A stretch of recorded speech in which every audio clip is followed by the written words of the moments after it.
Bridge શરૂ કરવામાં આવ્યો હતો। સાથે વડોદરા મ્યુનિસિપલ કમિશનર દિલીપ રાણાને વિશ્વામિત્રીની મુલાકાત લીધી।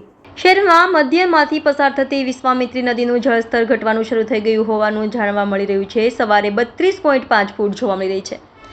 ગત રોજ વિશ્વામિત્રી નદીની સપાટી 35 ફૂટની આસપાસ હતી। પાલિકા તંત્ર દ્વારા કેલ્ક્યુલેટેડ રિસ્ક લઈને આજવા સરોવરના દરવાજા બંધ કર્યા બાદ આજે તેના સુખદ પરિણામો ધીરે ધીરે હવે સામે આવી રહ્યા છે। વડોદરા છેલ્લા કેટલાય દિવસથી પૂરની પરિસ્થિતિનો સામનો કરી રહ્યું છે। આ વખતે વરસાદના રેડ એલર્ટને પગલે શહેરની સ્થિતિ વધારે ખરાબ થઈ હતી। શહેરના અનેક વિસ્તારોમાં પાણી ભરાઈ ગયા હતા। જે વિસ્તારોમાં ક્યારે પણ પાણી ભરાતા ન હતા ત્યાં પણ આ વખતે આશ્ચર્યજનક રીતે પાણી ભરાઈ ગયા હતા। શહેરની સ્થિતિ બેહાલ થતાં જ આર્મી, એનડીઆરએફ અને એનડીઆરએફની ટુકડીઓને રાહત અને બચાવ કાર્યમાં જોડવામાં આવી હતી।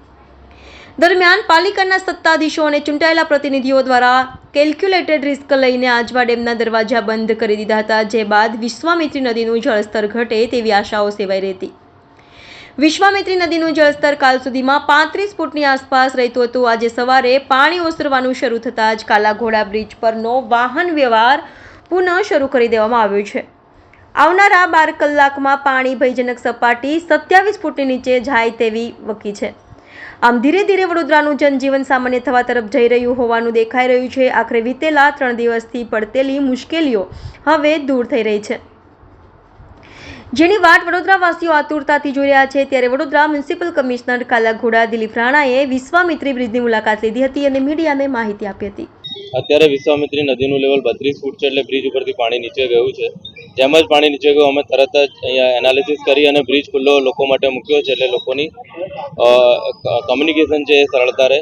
જોડે જોડે અમુક જગ્યાએ ઝાડો ને બધા પડવાના બનાવો બન્યા છે, પુલ પડ્યા છે, એ બધા ઉપાડવાની કામગીરી ઝુંબેશ રૂપે ચાલી રહી છે। જ્યાં જ્યાં પાણી વિડ્રોલ થયા છે ત્યાં જે કીચડ અને જે બધું અન્ય કચરો આવ્યો હોય એ પણ સફાઈ કરવાની કામગીરી પ્રગતિમાં છે।